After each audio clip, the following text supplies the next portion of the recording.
attitude of Islam to history. And in fact, what we find, the basic attitude is that all history is in fact an Islamic history. That means that all the major figures of history basically are Muslims, from Adam down to our own time.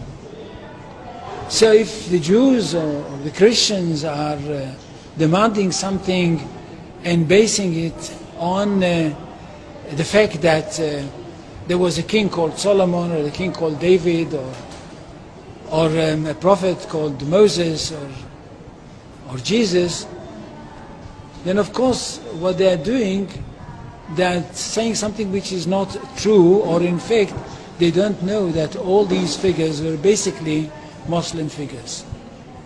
They were, in fact, since the creation of the world there is only one religion, and this is the religion of Islam.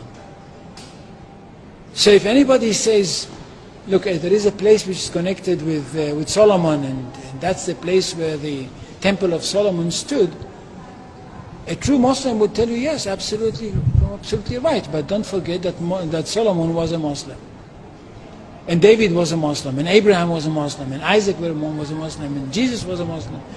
This is what I mean by the Islamization of history.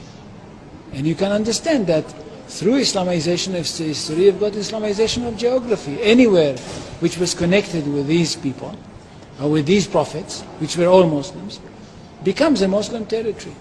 And therefore, when Islam was not in that area before Muhammad came to it, but it should have been there.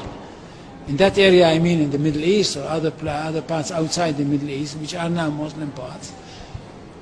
Any place like this had to be freed, not to be conquered, had to be liberated.